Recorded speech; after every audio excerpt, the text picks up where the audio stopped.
Welcome back to today's episode of the What We're Watching podcast. This is Megan. And I'm Jeni. Today we're talking about the summer I turned pretty. Yay! Why did I say it like that?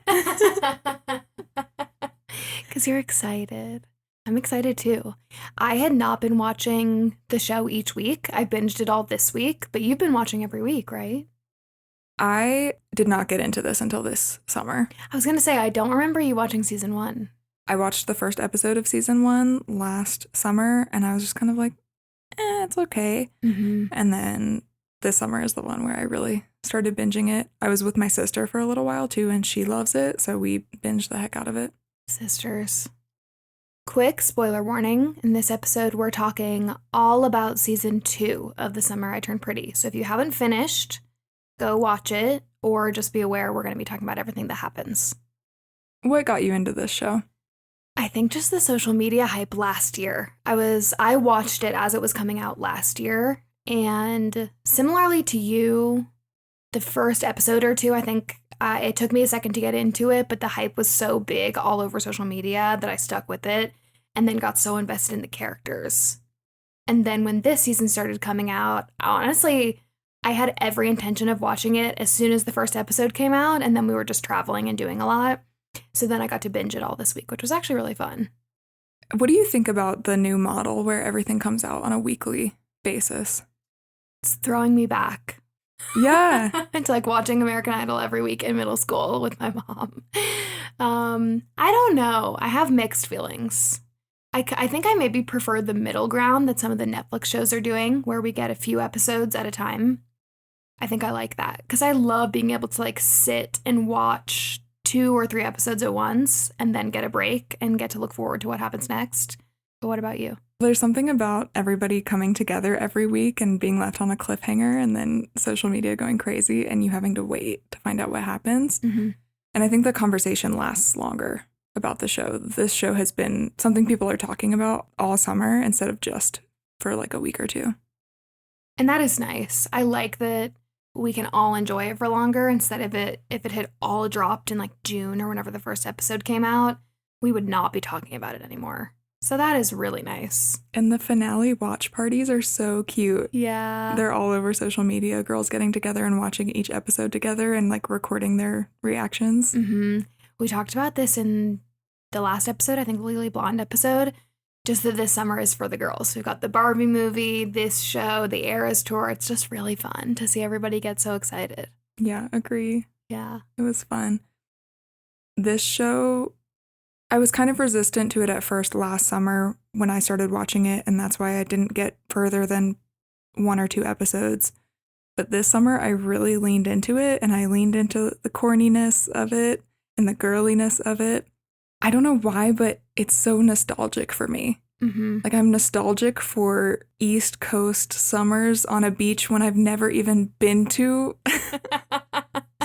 I've never even had one of these summers. Same. I totally agree. Like, that's what made me look forward to it so much, because I just like remember last summer. It's very like cottagecore, New England. It's so fun. I think it like makes me nostalgic for the feeling of like childhood summers, like when you're off school. I wish I did something that cool, like that we had this summer house, like beach house that we went to with our best friends every year. But same, I've never had that feeling, but it like makes me nostalgic for it. I wonder, is this show why coastal grandmother aesthetic went really big, or do they just kind of go hand in hand? I think they go hand in hand. I don't know which was first, but this definitely might have started it. Yeah.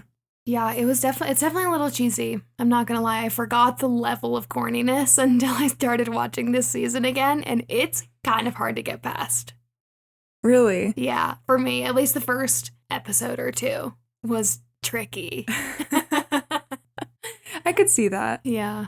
I think like I just leaned into it and I was like, yep, this is cheesy. And Robert, my boyfriend, actually said, what is it about these kind of shows that you like so much? Because he just genuinely didn't understand and he was trying to understand. And I told him it was just like this really nostalgic feeling. It reminds me of the teenage shows that I watched when I was little. It reminds me of being younger. And then I equated it to, he has like some superhero cartoon shows that he watches now. And I'm like, why do you watch that? they're probably corny, right? They're probably not that good, but you're reminded of your childhood and the things that you were interested in back then. Yeah, the nostalgia. Yeah, and he immediately was like, say no more, I understand. Yeah, that's a really good way to put the appeal of the show. Totally. Do you want to give some background on the show? Yeah, so let's talk about Jeni Han, who is the brilliant author, showrunner of the show, which I don't think happens a lot. I don't think it's very often that somebody writes the books and then also writes and runs the show.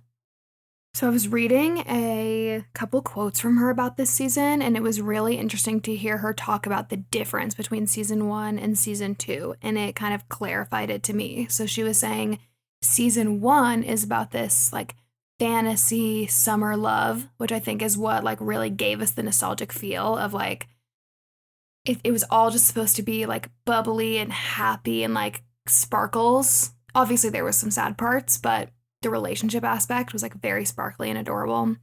And then this season was supposed to be about just like the reality that nothing lasts forever, including summer love, which, ouch. This was definitely a more emotional season, I think. It was so dark. Like, I was so happy watching all of season 1 and then immediately jumped into season 2, and there was just a huge tone shift. And I think in the first episode, I was almost like, am I watching the same show?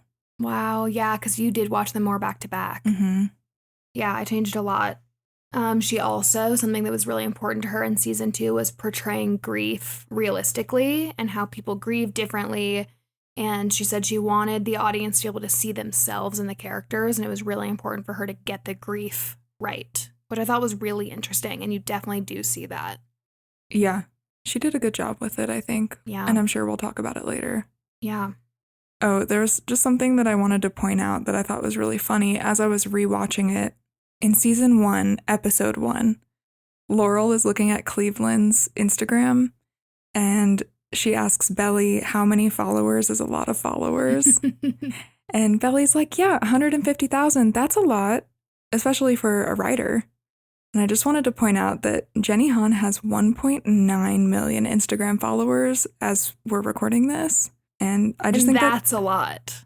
That's a lot for a writer. And she's just so involved on social media with this whole project. I check her Instagram every day because she's just reposting all of the TikToks that people make. And yeah, I just think that's really cool. She's a really fun follow. She posts a lot of like behind the scenes videos and like her interacting with the cast and like funny clips of the cast.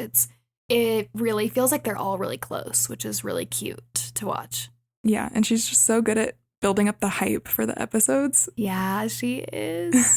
You know what's interesting? And maybe I just am wrong here, but I didn't see anything. I haven't seen anything on social media about like drama with the cast or like relationships with the cast, which is really rare, I think, that they all just seem like good friends, but they've been working together for years and they're all about the same age. And as far as we know, nobody's hooking up. Nobody's like hates each other. Yeah. It's interesting. Yeah, I love that. Mm-hmm. So wholesome. Yeah, it's just as wholesome as the show. It feels like behind the scenes. Mm-hmm. Yeah, I love it. Okay, so should we get into the actual show? Yeah, let's do it. Wow, okay. As always, I'm going to read a 1 to 2 sentence, just synopsis, just to remind you guys, in case you haven't seen it, at least especially the earlier episodes, in a few weeks. A girl is caught in a love triangle between 2 brothers as she deals with her first love and first heartbreak during the perfect summer. Okay, so before we get too deep, should we discuss Team Conrad versus Team Steremiah? Oh my gosh. It feels like that should be a preface to this whole conversation, right? Yes. I don't know how we haven't talked about this yet. We've been trying really hard not to talk to each other about The Summer I Turned Pretty because we knew we were going to talk about it today and we wanted there to be surprises. Mm-hmm. So I have no idea how you feel about the show at all. Yeah, same. Lips have been sealed shut. I'm proud of us, honestly. Yeah. Because I wanted to text you immediately. Okay, drum roll. Your thoughts, please. I will preface this by saying that when I first watched season 1, I was team no one. Interesting. Team Cam Cameron, honestly. Yeah, fair. Team Cam Cameron. But not for Belly, but... You just like him. He's sweet. He's great. Mm-hmm. I guess you could say I was Team Belly because I was like, if Belly's happy, I'm happy. Mm-hmm. She can do what she wants. Now, Oh my God, I'm so nervous to hear what you're going to say. after rewatching it and then watching season 2, I'm Team Jeremiah. Wow. I'm trying not to react. How about you? Okay. I will start by saying I'm also Team Jeremiah. However, huge caveat, I was Team Conrad in season 1.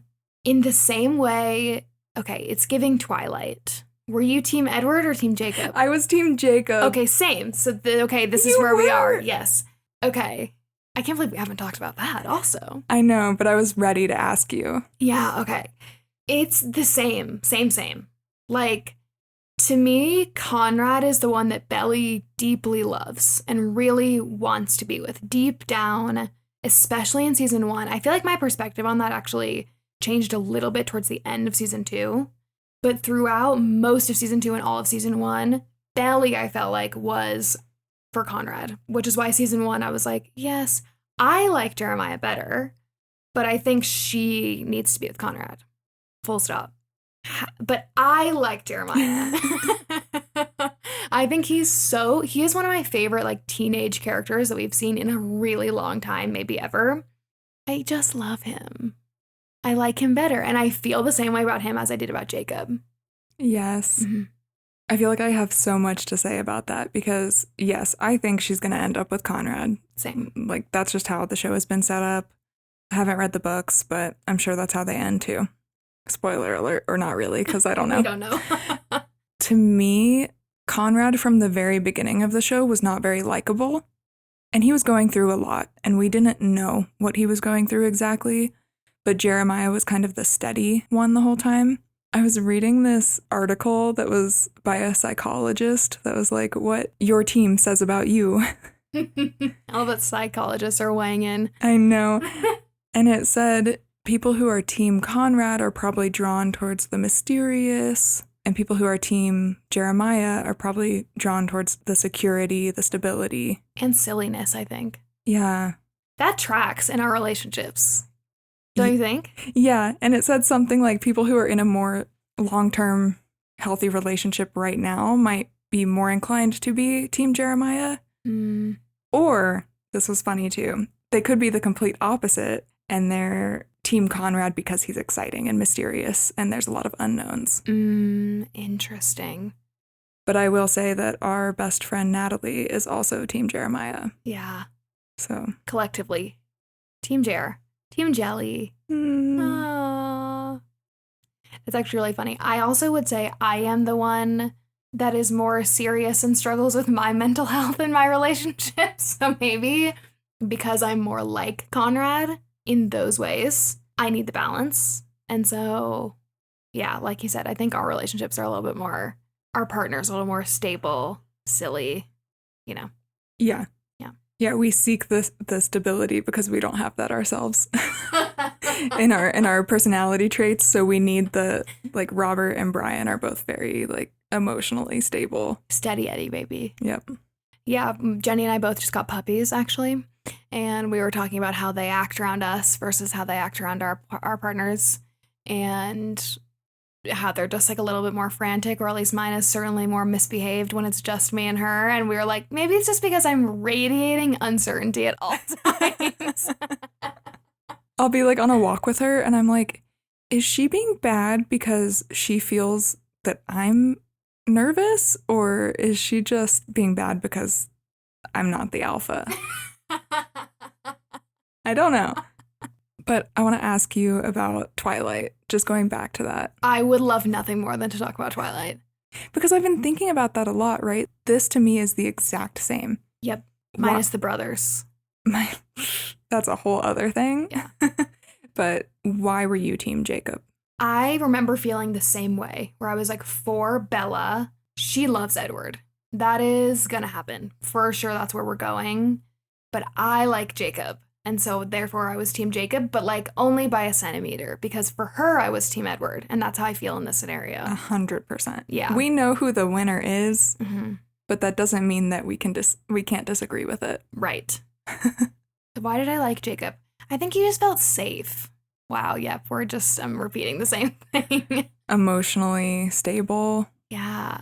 In both, they make a point to make the guy who is the best friend the like safe good guy. Mm-hmm. Like he's the one that's treating her better. And I think that was true in Twilight too, where Jacob was the one that was always there, that wanted to be her best friend, that like came back even when she rejected him.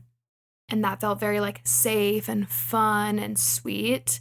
And Edward was the one that was more mysterious and dangerous and would reject her and was a dick sometimes. So yeah. Yeah. How about you? He was controlling. Mm-hmm. Yeah, no, don't like. I think all the same reasons that you said were why I was Team Jacob and why I'm Team Jeremiah. Yeah. But for all the Connie babies who are listening, and yes, I think that you should call yourselves Connie babies because it's really cute and better than Team Conrad or whatever the heck it is. Ugh. Don't fret, because I still like Conrad. And honestly, I still get sad when Conrad gets sad. So sad. So sad. And I think he really does love Belly.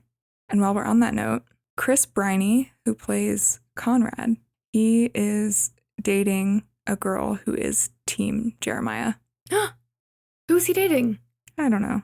Is she famous? I don't think so. Oh. And another fun fact about him, just while we're on the subject, is he is going to be playing Aaron Samuels in the Mean Girls musical movie with Renee Rapp. Shut up. I don't know how I didn't know that. That makes me so happy. I knew it would. Like worlds collide. I love it. I cannot wait for that movie. And I love Renee Rapp. Love. Yes. They did an incredible thing that I love in this show where they really demonstrate teenage heartbreak. I don't know if you had your heart broken as a teenager, but I did several times. I had a couple of long relationships before I started dating my now husband.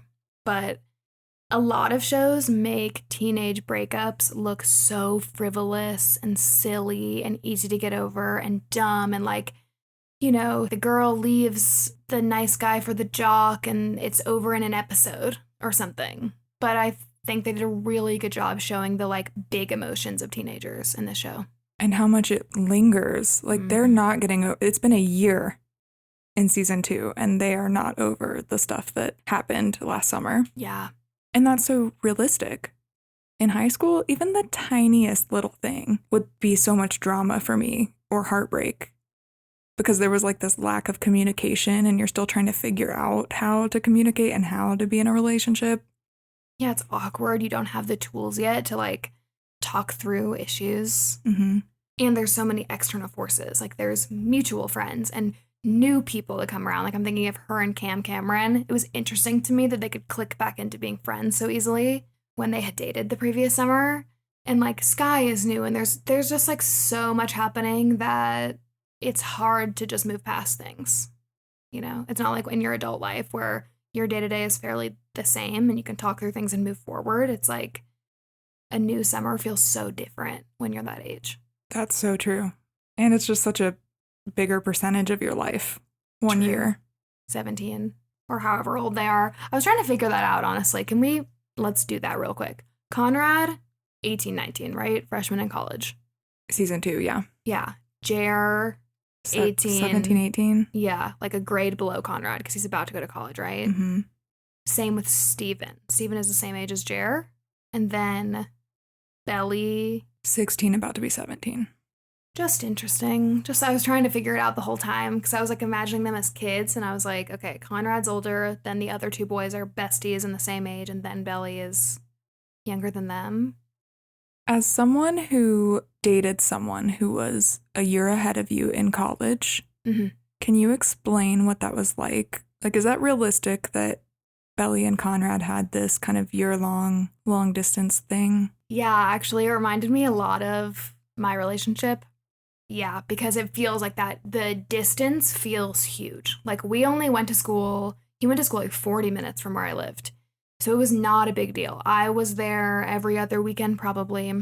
But the age difference feels huge when it's spanning high school to college, like, because you're down visiting, and I didn't spend the night there. So I would, like, go down for the day, and we would spend a couple hours together, and I was his girlfriend from high school. And you just feel so young. I mean, everybody was so nice to me, but the feeling of it being very tenuous, and you don't want to misstep because, for us at least, I didn't know where I was going to go to college.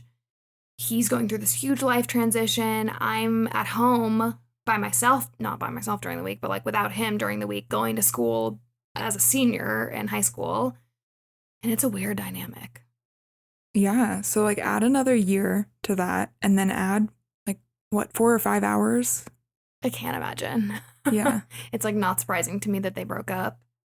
But at the same time, they're like have been family friends forever, and his mom died, and I think that actually had more to do with the breakup than anything else. Yeah, absolutely. Yeah. Before we move on from Team Conrad, Team Jeremiah, I have to tell you what I thought this show was about. Oh boy. When I first started watching this show last summer, and then even when I tried it again this summer, I did not know that this was a love triangle show. I just knew this was a teeny bopper kind of show and that there was love involved. And I think if I did know there was a love triangle, I didn't know it was between 2 brothers. So I was trying to guess who was in the love triangle. And I'm not going to lie, both times I watched episode 1 and 2, I thought Stephen and Jeremiah were a thing. I could see that. I could totally see that. There are so many things that they do in the first 2 episodes that I was like, wow, this is really obvious. Yeah, I could see that. Like there's a shower scene and there's like butt slapping and just the way they talk to each other. And yeah, and Jeremiah is bi. Right. So then when I found that out, I was like, I am right.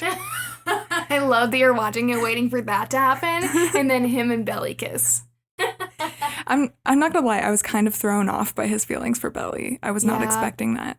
So yeah, that's what I thought originally. And then I was very wrong. It could happen. We have another season at least. Totally could. And I do want to talk really quickly about Jeremiah being bi. I don't know if he's actually confirmed bi. I think he's confirmed as sexually fluid and trying to like find out what his sexual identity is. Totally, you're right. I don't think he ever self-identifies. Which totally makes sense. But I will say I kind of see some harmful bi stereotypes in this show, just a little bit. Jeremiah is the promiscuous one. He's the one who's getting with a lot of people and hooking up a lot and often talking about who he's hooking up with. He's kind of an open book with that, which is totally fine and great. But I just want to recognize that that's a harmful stereotype. I'm curious how season 3 is going to handle that with him, spoiler alert, being in a relationship. And I hope they handle it the right way. Interesting. I never thought about that. But you're right. I guess the stereotype of if you're attracted to both men and women, you just want to hook up with everybody. Yeah. Is that what you mean? Yeah, and like can't be in a monogamous relationship and all of that. So it'll be interesting to see. And now he was not in the books. This is a new change. Oh, I didn't realize that. Yes. And just based on some spoilers that I got for the book that I will not talk about here, I just hope that they handle this with tact. And I wouldn't be surprised if they change some things up for season 3. Oh, interesting. Cool. Yeah. I loved that they didn't make everybody straight, though. I thought that was really cool. And especially in the first season, when we find out that Jeremiah is also into guys, because I think he like hits on somebody at a party or kisses somebody at a party or talks about it, the people around him are really casual about it. And I thought that was really cool. For one of the main love interests to not be straight is great. And a man. Like, I think you see bisexual women a lot on TV, but not so much men. So I thought it was really cool. And that it doesn't make him not a candidate for Belly, you know? Yeah, the fact that, it's not even a factor. Yep, RT. Agreed. I think it's really cool. We love to see it. Love to see some bi visibility, you know? Okay, so while we're still on the topic of Jeremiah and Conrad, I have a little game for you. Great. We're going to call this the red flag game. Okay. And did you make up this game? I made up this game. Amazing. That's a thing that I do, apparently. So while I was rewatching seasons 1 and 2, I decided to write down everything that could possibly be construed as a red flag.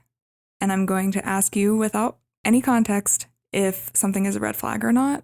And then you'll tell me yes, or maybe it's a beige flag. Maybe it's not a flag at all. Okay. And then are you going to tell me which one did it? Yeah, I can tell you that off the bat anyway, if you want. Okay, no, just tell me the action so I'm not biased. Okay. I will say that most of these are from season 1. Okay. I didn't have as many for season 2. Yeah.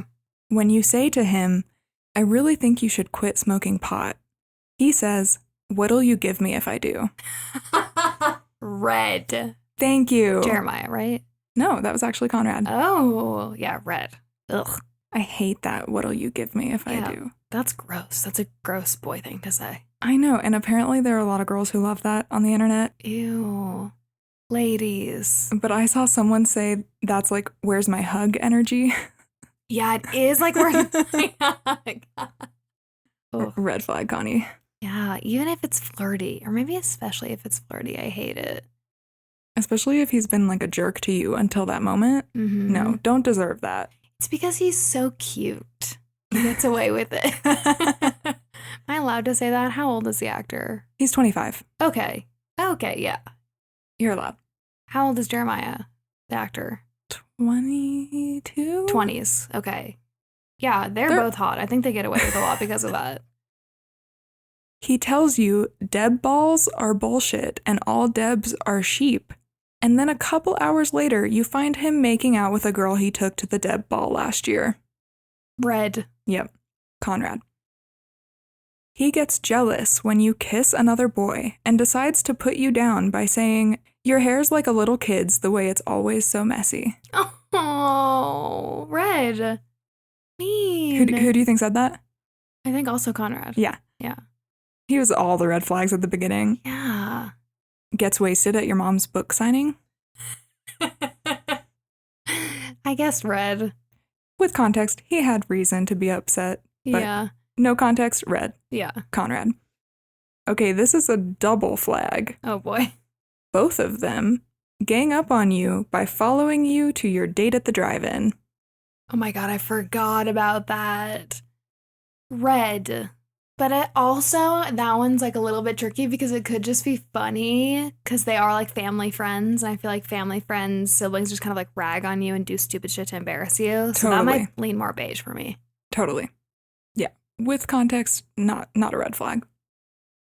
Doesn't acknowledge you on your birthday when everyone else says happy birthday. Red. Dark red. I remember this. I was so mad at him. That's Conrad, for those who don't remember. Mm-hmm. I'm sorry, this is not a Conrad hate game. I'm just going in order of flags, people. Similarly, he pretends he forgot your birthday, even though he got you a gift, because he's too embarrassed to give it to you, even though his brother just gave you a very similar gift, which was a sentimental piece of jewelry. I can see why this is red, but I just remember it happening and I also felt sad for him. Because, like, teenagers are embarrassed about weird things and they don't like showing their feelings. Yeah, I wouldn't have minded it, except Jeremiah just gave her a piece of jewelry, so what was he so embarrassed about? I don't know. I don't know. I just am an easily embarrassed human, and it's my greatest fear, and so I go to extreme lengths to not be embarrassed, so this one just, like, touched me a little bit.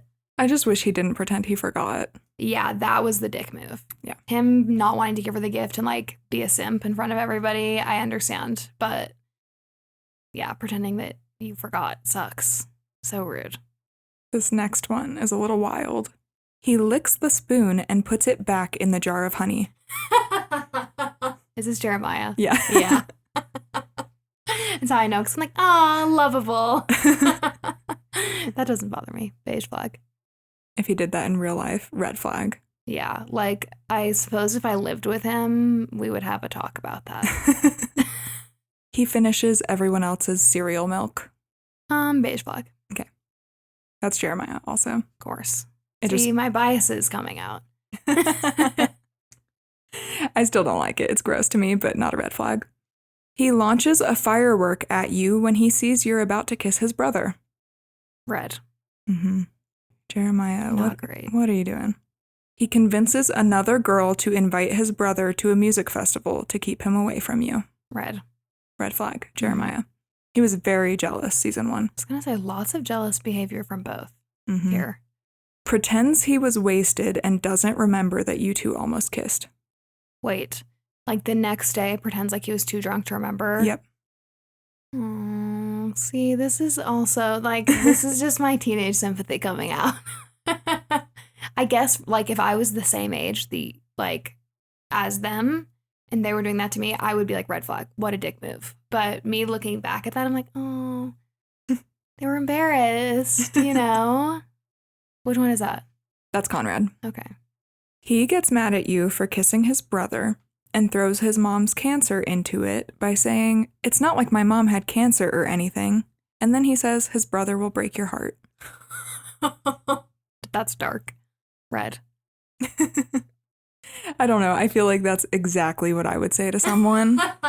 Like in high school, when you're having your heart broken, you're going to say whatever. Yeah. It's hard to judge teenagers too harshly for being toxic because everyone is. Yeah. To be clear, I like both boys. Yeah. They're children. He disappears and dodges everyone's calls when they're worried about him. Red. Conrad. What was the reason? Why couldn't he just say, hey, I'm busy, but I'm fine? It's the same thing where he just wants to hide it. He doesn't want anybody to know what's going on with him. And so he's like, I'll take care of it before they find out. But like, that's so scary. That's like rule number 1. You can't do that. That was my parents' rule growing up, was if it was an emergency or something urgent, you should call twice in a row. Because like if they were at work and you called them once, they'd be like, I'm in a meeting. But if you called them twice in a row, then they knew it was important. And so that was the family rule you had to pick up on the second call. Okay, last one. He gets pissed when he gets a flat tire. And even though you're trying to help, he gets mad and blames you when he falls and gets dirt on his shirt. Yeah, this is orange to me. I think this is orange. I remember when this happened because people say stupid shit when they're mad. But it's not fair. It still sucks. Yeah, agree. Anyway, that was the game. Wow, good game. Sorry, Connie babies. I feel like there were some good Jeremiah red flags in there too. Yeah. Okay, so now we're actually going to dive into season 2. So heading into season 2, what we remember from season 1 is that Conrad and Belly were together. And that was post her also kissing Jeremiah. So there was some fallout with Jeremiah with both of them. Steven and Taylor had kissed, but we didn't really see it progress at all. And then Susanna had agreed to do the trial treatment for her cancer, but kind of reluctantly, and we knew that she wasn't doing well and probably wasn't going to make it. This first episode was kind of like the catch-up episode. I feel like we were doing lots of flashing back and forth between present and what had happened over the last year. So we pick up, I believe, at the end of the school year, so like the beginning of the summer. And it was kind of confusing to watch, I'm not going to lie, because we were flashing back and forth the whole episode. What did you think? Oh, yeah. I would forget that they weren't on the same timeline that they were currently talking about and that they were flashing back. It would only be because it was a different season. Like they're wearing sweaters for the first time. I'm like, oh, okay. Guess it's not summer. Yeah, this must be her and Conrad dating in the fall. I guess they were dating in the fall. Yeah. Yeah. Lots of flashbacks here. Something that we find out much later, but I think impacts this, and maybe I just didn't catch it, was that Susanna had only died like very recently. Like a month ago. Yeah, like later on in the summer, they say she died a month ago. And I was like, hold on. Because like, we'll get into this, but like Belly and Conrad had issues at the funeral. And I was imagining this like 9 months before. Same. Yeah. The whole season I was thinking that. And Belly's grades have been slipping for an entire year. Mm-hmm. I just thought that it had been months. Same, but very fresh. Mm-hmm.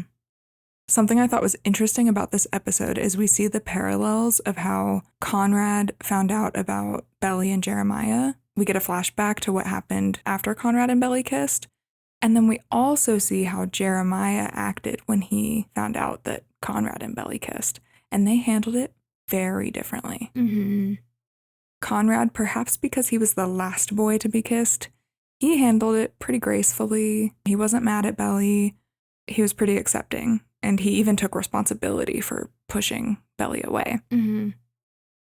And then Steremiah just loses it, which I understand, to be honest. Yeah. He lost her just when he thought that he had her. Yeah. And we kind of see that come back. His like hurt from that lingers a lot of this season. This is not related, but something I liked about this episode is we see how Belly's role has changed in her household. She's doing a lot of the caretaking for her mom. Mm-hmm. She's ordering her pizza. She's making the reservations for Steven's graduation, dinner or lunch, whatever it was. And as we start to see Laurel process her grief, I think that's interesting to note here. Yeah, that's a really good point. And that comes up in Belly and Laurel's relationship throughout the season too. Something important that happens, I believe, in the first episode is we find out that Conrad has gone AWOL. At the very end of the episode, what I find weird is that Belly calls Steremiah because she misses him. She hasn't talked to him pretty much the whole school year, it sounds like. And it looks like Steremiah's playing video games or something. And then when he answers the phone, he's like, "Are you with Conrad?" And he's worried about Conrad. And I'm just confused why he didn't call Belly. Mm-hmm. You know? Yeah, it is confusing. Yeah, the whole thing with Conrad going missing in the beginning is a little bit confusing because nobody's acting super urgent, but they are worried. But yeah, it is weird that it is weird.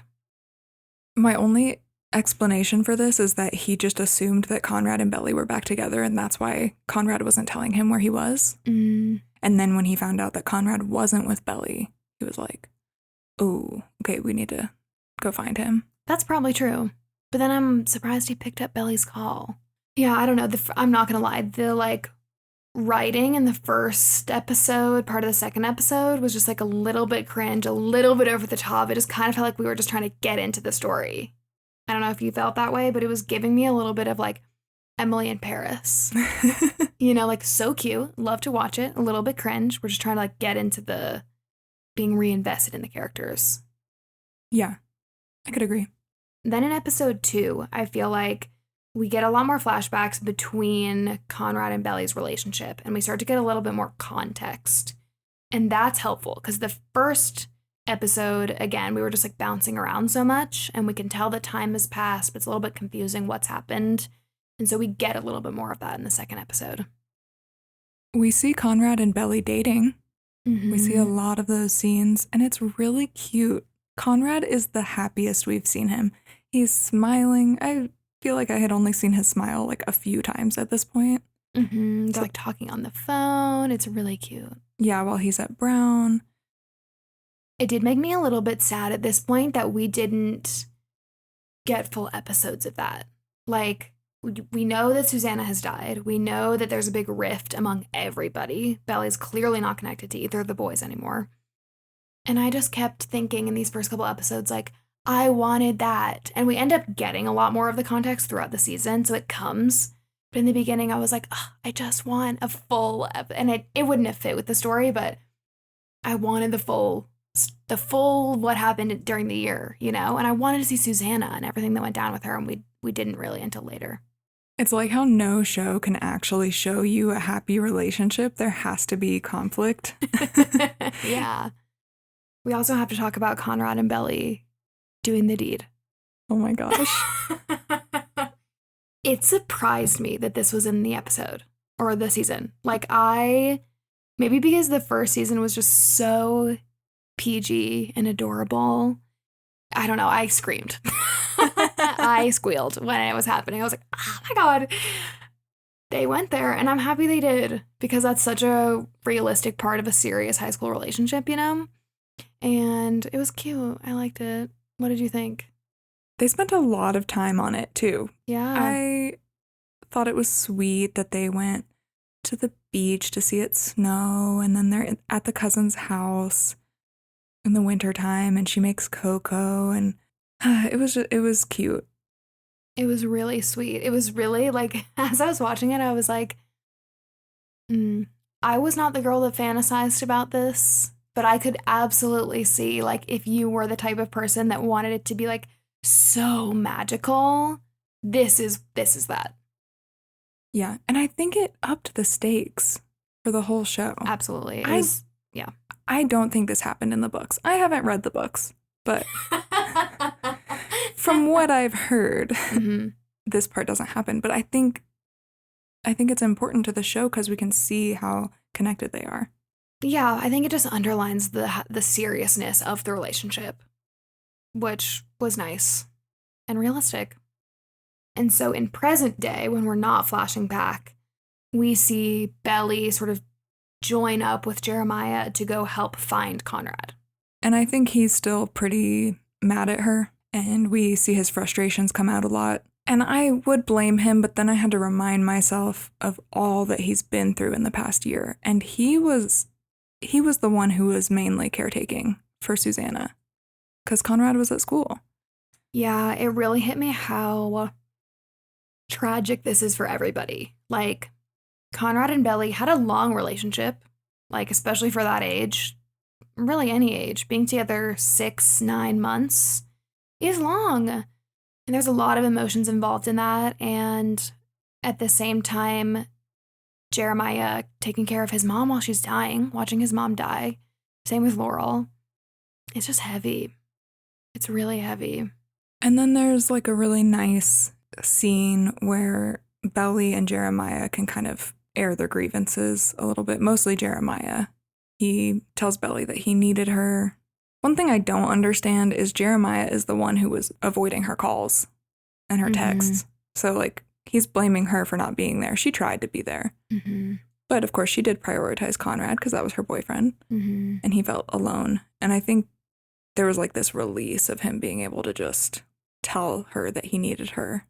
And then he was able to move on. I think it's also, I don't know if you've, like, ever lost anybody to cancer or, like, to a disease like this. My grandpa died of cancer a few years ago. And it's really unique. Like, that period of 6 months, year, few months, 2 years, whatever, where somebody is dying and everyone else doesn't know how to act, especially if you haven't been through it before. And that was very much to me what was happening. Like, Steremiah was in it. Like, he was there, seeing the nitty-gritty, probably not knowing how to interact with everybody in the outside world. And then everyone else is kind of, like, tiptoeing around it. And, like, maybe with the exception of Laurel, like, nobody really wants to be there. Nobody wants to get too close. Nobody really can process what's going on. And I think it's really cool that they showed that. And that really tracks to me with Steremiah's reaction of, like, you weren't there. I carried this by myself. But it's also because he wasn't letting anybody else be there. So, yeah, it's just hard. They did a really good job showing it, I think. Yeah, we have to give everyone a little bit of empathy here. More than we would normally give the teenage boys in the show. So then we move to episode 3, and this is where we get going, because we find out that the house is for sale. And we meet some of Steremiah and Conrad's extended family and Aunt Julia and Skye. What did you think of them and that this was the plot of the season? I was surprised. I did not. When I watched it the first time, I was like, just sell the house, guys. Is that mean? Same. I was like, this is so much drama about this house. But as I rewatched it and as it sat with me a little bit, this is their last big connection to Susanna. And so it makes sense why this was such a big plot point. But I do have sympathy for Aunt Julia because what else is she supposed to do? Loved Skye. Did you recognize Skye? No. Skye is played by Elsie Fisher, and they were the lead in the movie 8th Grade. I haven't seen that movie. You haven't? Oh, never mind. For anybody listening, though, shout out. I really liked them. I did too. And apparently they helped Jenny Han write Skye in as a non-binary character. Cool. Which I thought was great. That's really cool that the actor is also non-binary and could share their perspective. That's really cool. Yeah. I agree with you that the whole time I was just like, Julia doesn't visit this house. It's her house. She should sell the house. And it's up to like Conrad and Steremiah and their dad to decide about the trust, or for the dad to try to buy the house, all that. But then as the season progressed, and as, especially towards the end, like when Laurel got involved and we saw more of Julia and Susanna's relationship, and we realized that Julia wanted to sell the house not necessarily because of the money or that she couldn't visit, but because she had beef with her family and she wanted to just distance herself from it. And then I was like, okay, yes, I'm a little bit more on the boys' team. But originally I was like, this does suck, but it is Julia's house. It's her choice, and that's an expensive house to just sit on for your nephews that you don't really know. Yeah, who are being kind of jerks to you. Huge jerks. Yeah. Yeah. Not that she's not without her faults here. Totally. Aunt Julia is played by Kyra Sedgwick. She's been in a lot of stuff, but I can't think of anything off the top of my head. She kind of came up with a backstory for Aunt Julia to help her act this part out. She said in her mind, Julia's parents bought the house before they got divorced, before her father married Susanna's mom. Mm. So to her, it was this special place that was like her haven, and then it was taken away and turned into something else that wasn't her family anymore. Wow, that adds a lot of context. A fun part of this episode, I think, is that Stephen and Taylor come. And can I just say, Stephen might be my favorite character this season. I loved him. I think he's such a good actor, and I loved seeing him and Laurel's relationship. We kind of had this like cute team, Stephen and Laurel, kind of like how in Stranger Things there's like different groups of people that seem to bond each season. This season for me was like Stephen and Laurel and Stephen and Taylor. And I loved that they came together. It was so cute. Their little road trip. Mm-hmm. Adorable. Yeah. Also, Taylor says something on that road trip. So they're talking about Stephen and Belly's fight that they had at the party. Mm-hmm. Stephen is like, does Belly really think I don't care about Susanna's death? And Taylor kind of consoles him.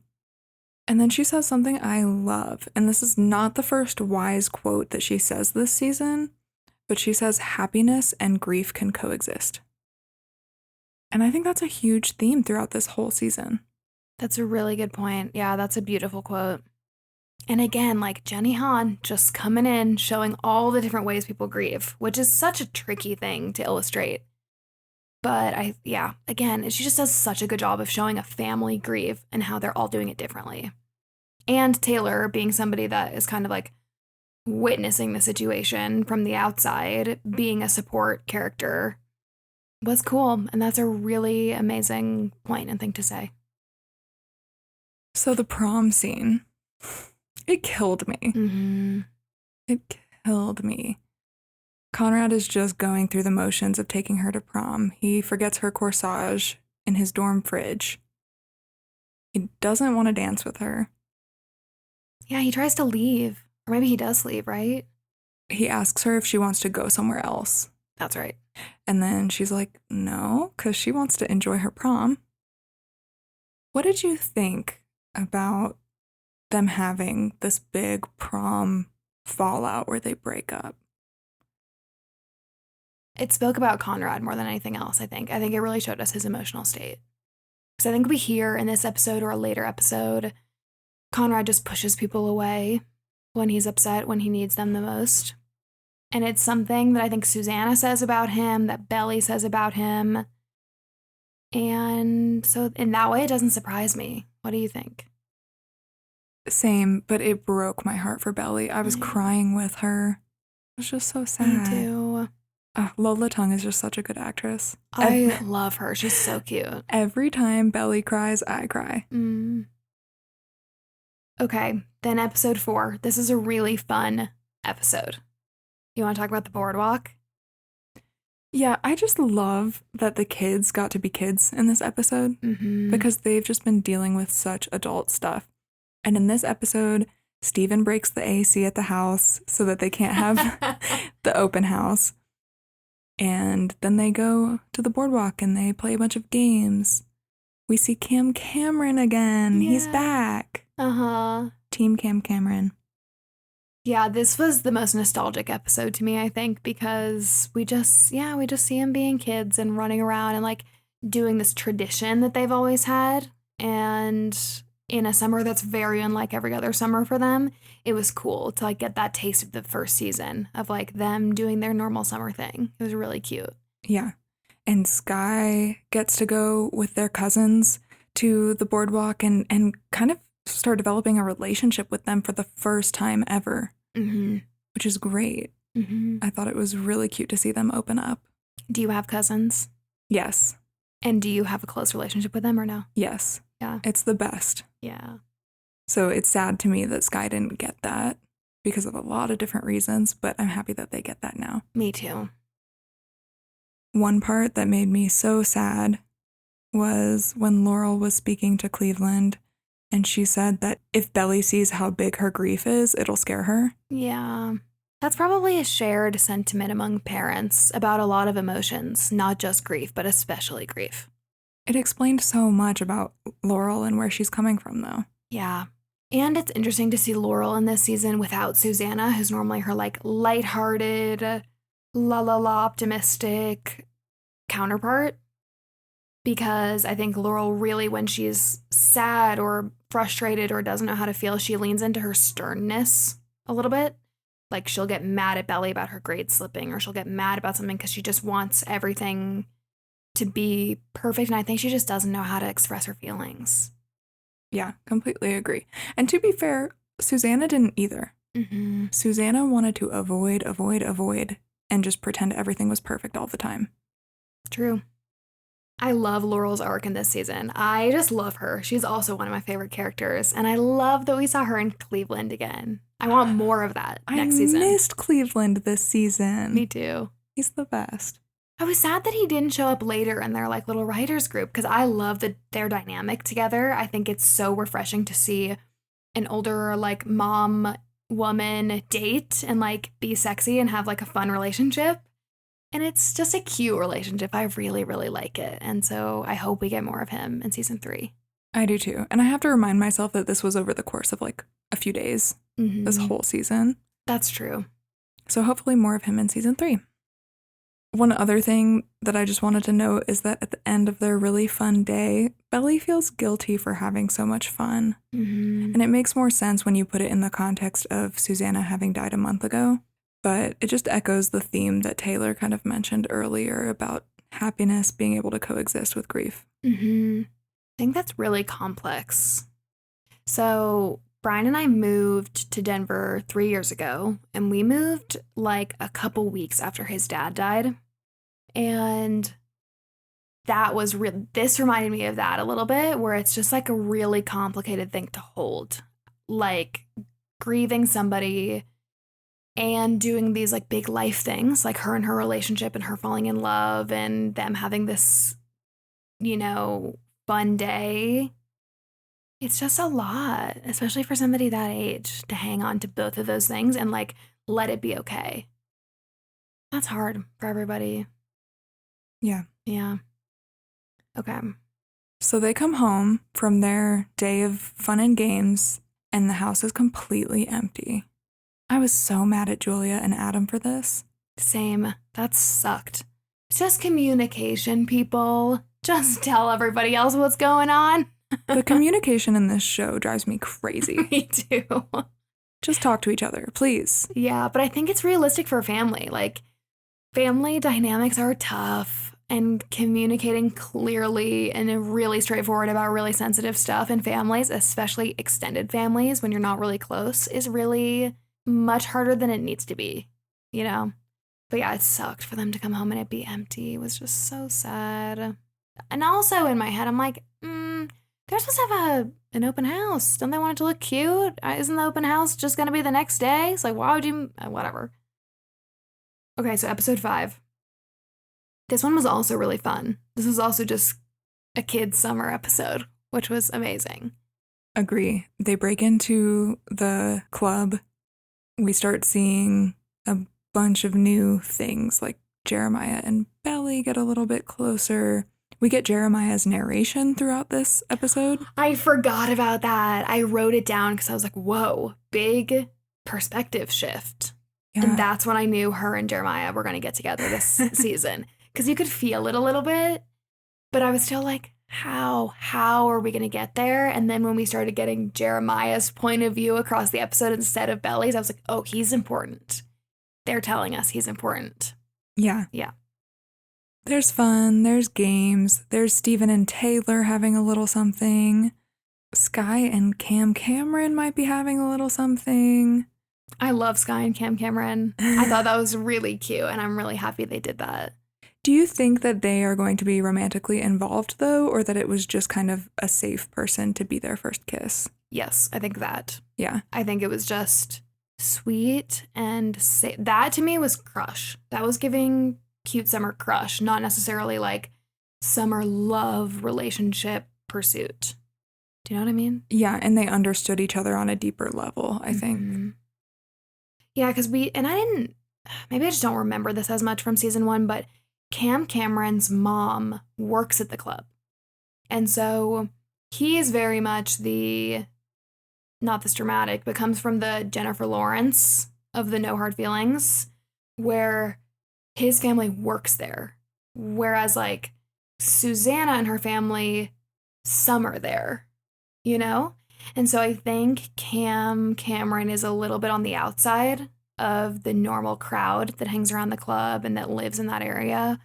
And we get the sense that Sky feels a little bit like an outsider, potentially because of their gender identity, potentially just because they're a little bit more introverted.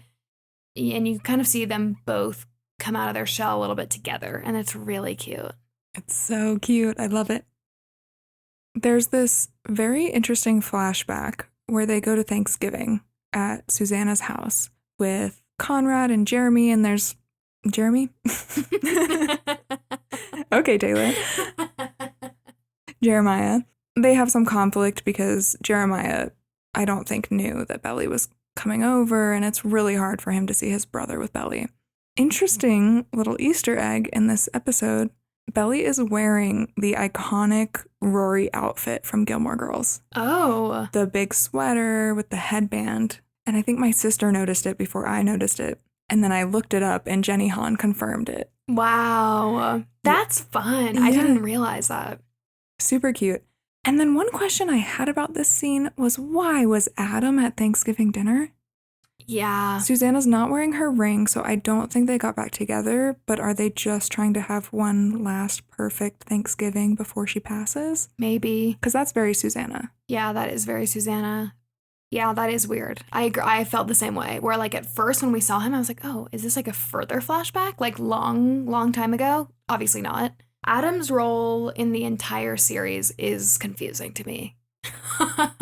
I'm sort of just get him out. Like Belly's dad, just like we don't need him to be around. I love Belly's dad though. I do too. But like he comes in at an appropriate time here and there, like once or twice a season. And Adam's just like awkward lingering is confusing to me. But maybe that's because it's realistic, because they're freshly-ish separated and this tragedy is happening in his family, and you're not going to just do Thanksgiving alone when your whole family is going through this, I guess. Yeah. It makes sense, I guess. And then speaking of Adam, we kind of hear from Jeremiah's perspective that Conrad was always his favorite.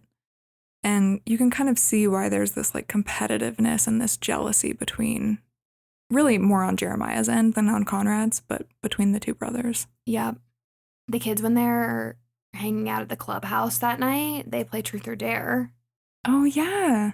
And Jeremiah, or maybe Sky dares Belly, I think, to kiss Jeremiah. Which I'm like, woof, ooh. How do they not know to not do that? But I love it. And it's like the perfect outsider move to like, no one's going to be like, ugh, no, because they don't know Sky as well. Sky knows what they're doing though. Yeah. Because this is not the only time that Sky does something that promotes a little bit of conflict. That's true, actually. Little troublemaker. So that was interesting. And then we get this line that Belly tells Taylor about later, because she asks Jeremiah afterwards why he didn't kiss her.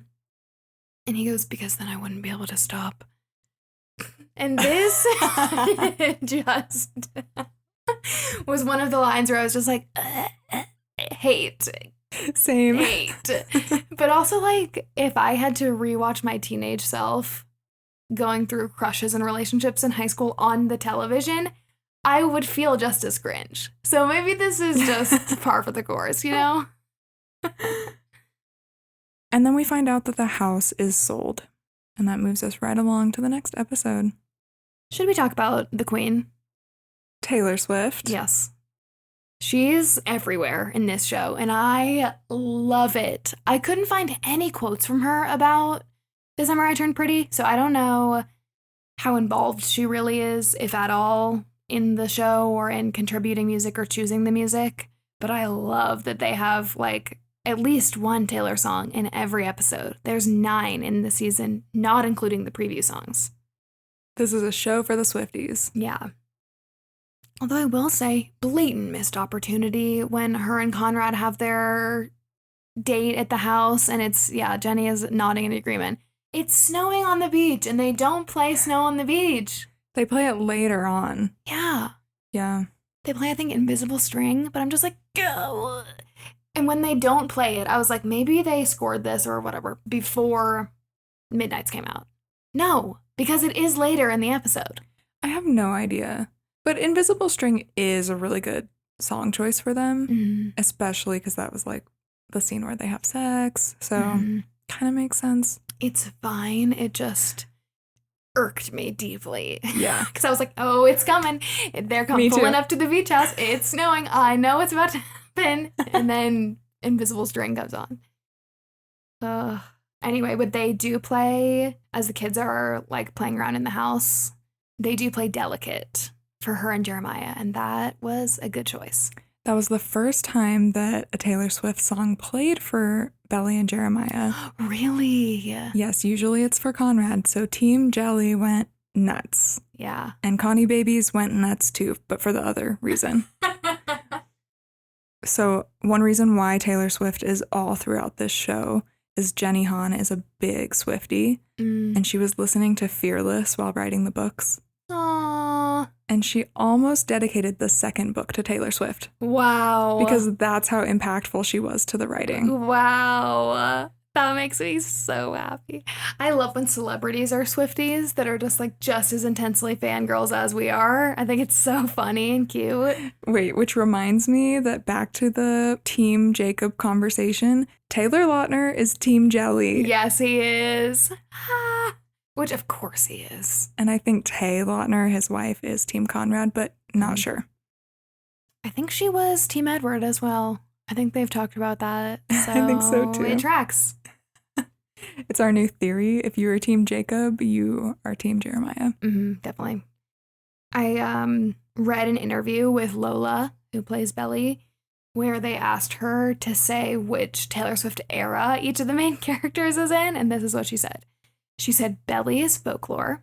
She's like in her introspective, just like big feelings era. Jer is in his Reputation era, which is a spicy take. But I guess he just like didn't talk to anybody really all year. So that's fair. Okay. And then Reputation is very much a falling in love album. So Conrad is Red, which I feel. Because Red is like the biggest Taylor breakup album, I think. Like it has All Too Well. It has I Almost Do. It has a lot of like real deep breakup songs. And then Steven is Lover. Oh, he is. I know. Oh, I love him. Yeah. Great choices, Lola Tongue. Okay, back to episode 6. So Julia sold the house, and Belly decides they have to throw a party in honor of Susanna and just kind of the fun that they've had in the house over the course of their lives. They need to like go out with a bang. I loved this. And then I really loved the scene where they're trying to get alcohol for the party. Me too. And Conrad and Steremiah try with their fake IDs when the guy at the gas station knows them. So obviously it wasn't going to work. And then they really don't think that Belly is going to be able to make a difference at all. And I just love that she walks in there and has a real conversation with that boy. And it helps that she's cute and she gets all the alcohol they need. Yeah, I thought that was so funny. And some slushies. No. Yeah, is it a slushie? Yeah, slushie. Even though cocoa is her specialty. I got kind of mad when he said that. Yeah. Because that was a special moment with them. Yeah, don't make it. No. To bring up to her when you're broken up. I don't know. He's petty. Connie is a petty bitch. He is. He's consistently unhinged, in my opinion. He just has big feelings and doesn't know how to express it, but it often comes out really petty. That's true. Steremiah season 1 is like that too. That's true. They're brothers. They're similar. Also, we see Jeni Han.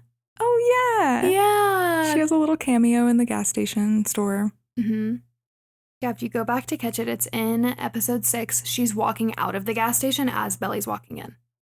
And my sister screamed, Jeni Han! They go to Party City.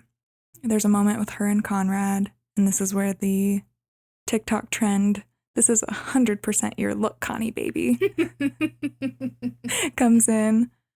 They have a sweet moment. And Steremiah feels like he's walking in on something, which he is, to be fair. And then we get to the party, and there's a couple moments that are important in the party. Most of it is just like a really fun party scene. But one of them is the party in the USA dance. We have to talk about it. Oh my gosh. Did you just get so excited watching that? So excited. I feel like everybody had a party in the USA dance. Really? Yes. I didn't. Oh, just me. Okay. Me and my friends absolutely did. So this was really cute. And that Steven knew it. Just again, Steven, I wish we had more of him this season because I loved him. I thought he was so cute. And I loved that he like put it on and made Taylor do it. And I love that it's all over TikTok now. Everyone's trying to learn the dance. And actually, if you want to learn the dance, the choreographer, Kevin Lee Y. Green, has posted a 6-minute tutorial video on YouTube. Should we learn it and put it on our TikTok? I would rather die. Okay, that's fair. That's fair. But if somebody else wants to, go for it. Yeah. Taylor's boyfriend also comes in to the party and kind of has a weird chicken fight with Steven, where they just kind of like dance around in a circle and then Steven pounces on him and they pull him off. Yeah, I think someone gets hit. Don't remember who. Mm-hmm. And then the biggest thing is, who knows Taylor's middle name? And that is Steven. Yeah, that was very sweet. Conrad and Belly also have a fight. This made me so sad. Mm-hmm. It echoed their snow on the beach moment, Mm-hmm. but it was just really sad. Mm-hmm. This is where he says he regrets getting together with her, right?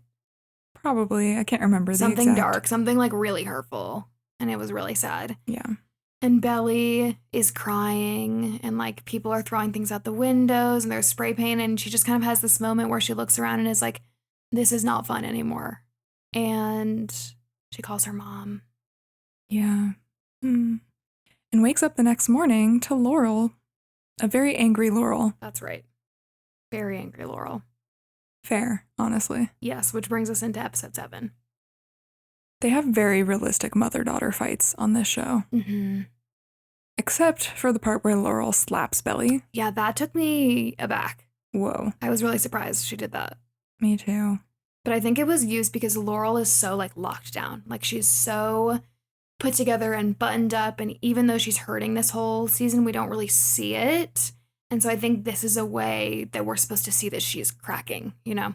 Like she's finally starting to let it come through. Yeah. And then she saves the day. She does. She's all mad when she comes, and then she realizes it wasn't the kids who moved all the stuff out. It was Aunt Julia, and that the house is sold. And she completely changes sides here and helps the kids get Aunt Julia on their side. It was kind of a big reveal to me that Laurel and Susanna had talked about the house, and Susanna told Laurel that she had taken care of it with Julia. Because that, to your point, totally is in line with Susanna's. Everything's perfect. Everything's going to work out. Everything's totally fine. We don't need to have the difficult conversation. And that's definitely what happened. And I think Laurel was able to do what the other kids weren't, where she was able to have like a mom-to-mom heart-to-heart with Julia and relate to her in that way and appeal to her. And I also love that she sticks it to Adam. She always was able to put him in his place. Mm-hmm. Belly and Conrad have a conversation where he apologizes to her. And I will say, Conrad is very good at apologizing and taking responsibility for his actions. Belly at this point just doesn't want to be hurt by him again. And so they agree that they're going to be friends. Really, it's Belly who says that. And Conrad agrees. In this moment, I don't know if you watched it closely, but he just looks so broken inside when they hug. And then he turns away and puts his hand to his chest. Oh. Like, I don't know if he's about to have a panic attack or if that's just his heart literally breaking. Yeah.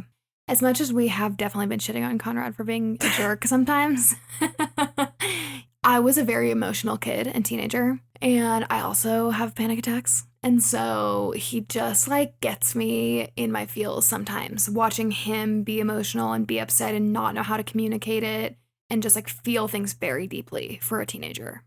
The portrayal of panic attacks in this show is so much more accurate than other shows. Even Ted Lasso. Like, I think this one handles it a lot better. I agree. And handles how people can help you come out of a panic attack, too. Yes, totally. When he was on the beach, this is going back an episode, but Steven comes after him and he's having a panic attack and he's like, just talk to me about something else. I related to that so much. Yeah. When he was like, just talk, just distract me out of it. And I think that's not usually the reaction that's shown. And I appreciated that. Yeah, it was great. Yeah.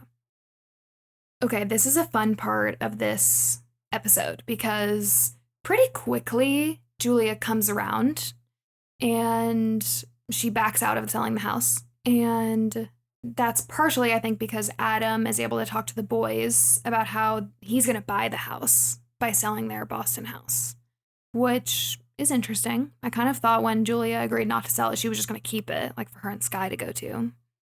Sky and their mom's relationship is so sweet. Sky is just opening up about how they had their first kiss, how they made an apple bong. And Julia is just like, tell me everything. Yeah. And it's really sweet. It's really sweet. I love their relationship throughout the whole thing. Me too. Even when they disagree, I think they did a really good job of showing their closeness. Definitely. And so once Julia has decided she's not going to sell the house, the kids decide they're going to stay for another night to help Conrad study for his final because he tells everyone he got into Stanford. And Belly does the cutest thing ever. She gets McDonald's for everyone, and she's like, this is a reward system. Every time that Conrad studies, everyone gets a burger. Everyone except Steven gets a burger. Yeah. And I thought that was so cute. I was like, wow, she really didn't need to do that. She really went out of her way. And then Conrad says, what else do I get? And it was that where's my hug energy again. Yeah. I was like, shut up. She just did all this for you. Yeah. And I see people swooning on the internet over this, and I don't get it. No, girls, we need to go to therapy. This was also nostalgic to me because I feel like at the time, like when you're that age, all-nighters sound so fun. And I am an early to bed kind of girl. But I still would do this where I'd be like, hell yeah, we're going to take a nap and then we're going to get snacks. And then I would be passed out at like midnight. I was that girl that was up all night. Oh, and really? Then all my other friends went to sleep and I was like, we said we were going to pull an all-nighter. Oh, I was the first one to sleep every time.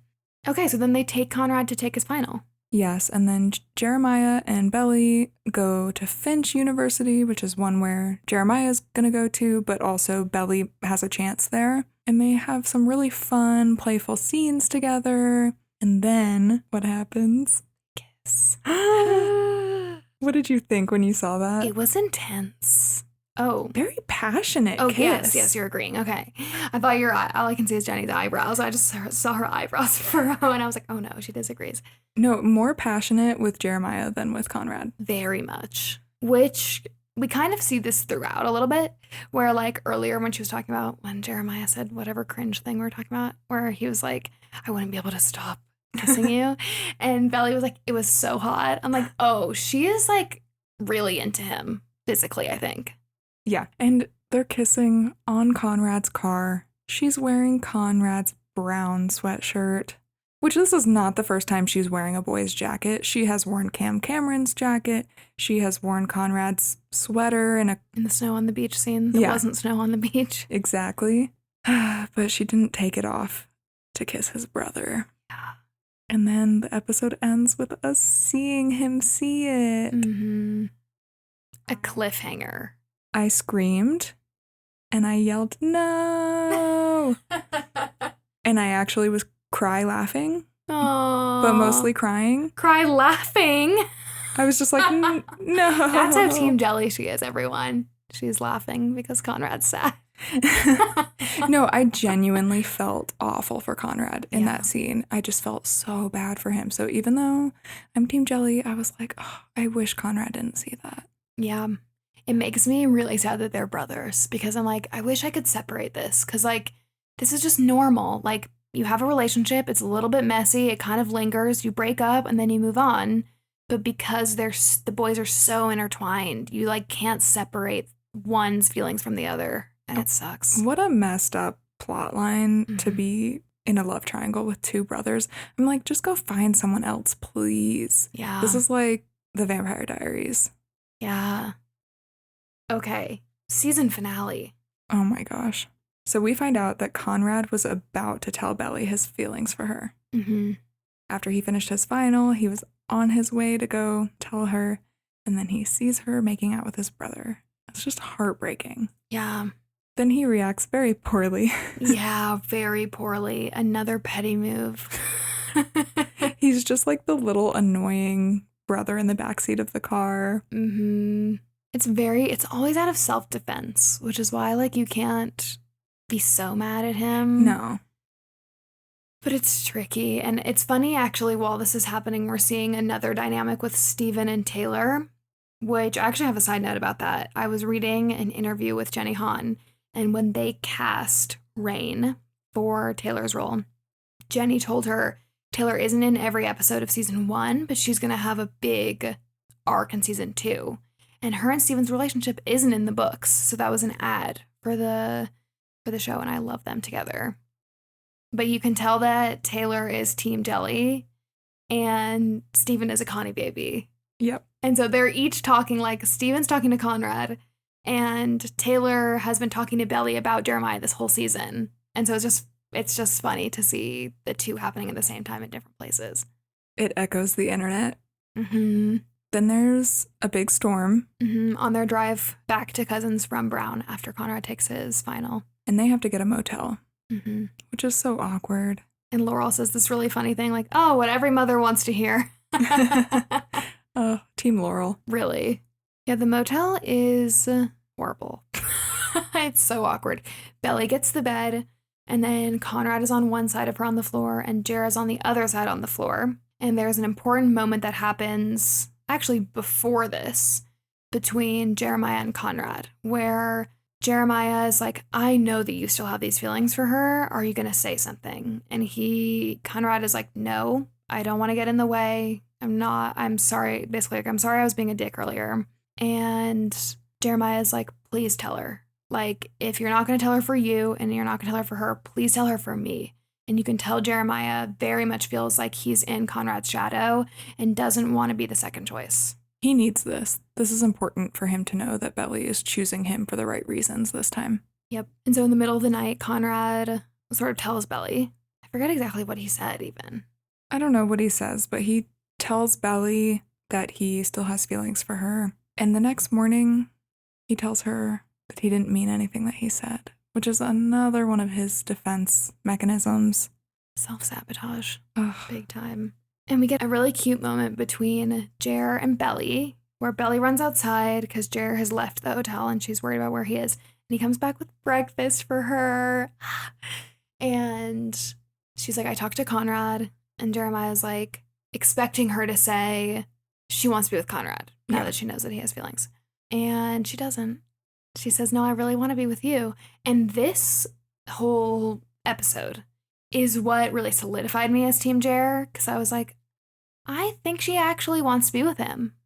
it like really rattled the like dynamic for me, where like I really thought she was so in on Conrad, and like Jared was like the fun, safe bestie, and that's why she was kind of leaning towards him. But after this, I was like, no, I think this is for real, and it made me really happy. She tried things with Conrad. She's been hurt by him. She hasn't tried things with Steremiah. Of course she's going to want to. Mm-hmm. She just needs to give it a shot in order to figure out what the heck she wants. There's this Susanna and Belly scene when Susanna's dying, and Belly spends some time with her. And I don't have much to say about it except that as soon as Bigger Than the Whole Sky started playing, I lost it. Sobbing. Same. Uncontrollably. Couldn't stop. Even into the next scene, I think, where Steven's listening to Milo's diss track about him. Yeah. I was like, I can't listen to this right now. I'm so sad. Yeah. Again, it like is such a good portrayal of grief. Like, it was heartbreaking, and I will never be able to listen to that song the same way. Although it was already such a sad song, to see it in that context was just like, oof. And especially like it put Belly's age back in context, because you could tell she didn't really understand fully what was happening or was about to happen, or the timeline of what was going to happen, whereas Laurel did. And yeah, her being like, you don't need me to take care of him, you'll be there to take care of him. I'm like gonna cry talking about it. And Susanna just being like, oh, come here. Like, you're too young to like fully grasp this. And or maybe she just like hadn't been clued in, like she hadn't been communicated to as much through the process. And it was, so sad. Yeah. And that was the scene I felt like I was missing at the beginning of the season. Where at the beginning of the season, I was like, what happened? Like, she died, it must have been tragic, and they broke up, and I don't get it. And to see Belly cry about Conrad breaking up with her to Susanna, and to realize that Susanna was dying, and to be there in Susanna's like hospital bed at home, basically, we needed it, and it was really sad. That scene was the heartbreaking scene to me of the season, whereas last season I felt like it was maybe when Susanna told Laurel that she wasn't getting treatment. Like, she told her the cancer was back and she wasn't getting treatment when they were on the beach, I think. The heartbreaking scene for me last season was when all the kids find out about Susanna, and Belly and her mom and Steven cry in the bed together. I forgot about that. Both times I watched that episode, I lost it. It's just so sad. That one was, yeah. But on a happier note, we wrap up this episode with Steremiah going with Belly to volleyball camp. Mm-hmm. Her coach is a jerk. Yeah. I was surprised that her coach was so reluctant to let her back. She's 1 month into grieving. Yeah, give her a break. Yeah. She's a kid. Yeah, but volleyball camp seems fun. She seems like very much back into her groove. Steremiah's there, which is so cute. And Steven and Taylor like leave off on a great note too. So they did a really good job of wrapping things up really well this season, where I felt really fulfilled at the end. And I have a fun fact about Gavin, who plays Steremiah. Remember how bad he was at volleyball in the first season? On purpose. Well, not on purpose, but his character was bad at volleyball. He got really into volleyball after that season. Oh, that's funny. And now he's obsessed with it. He plays volleyball all the time. He plays with Olympians. Wow. This is his new hobby. He is so into it. Wow. We did it. We got through the whole second season. I don't know how we did it, but we did. I would love to know what you guys think about this TV format as opposed to the movie. This is the first time we've talked through a whole season of TV. I would love to know if you're Team Steremiah, Team Conrad, Team Cameron, or plot twist, Team Steremiah, Steven, Steremiah. Let us know. Thank you guys for listening. If you liked today's episode, please leave us a 5-star review. We would really appreciate it. We're still brand new. This is our 4th episode. I can't believe we're already at 4. I know. Thank you for listening. We'll see you next time. Bye. Bye.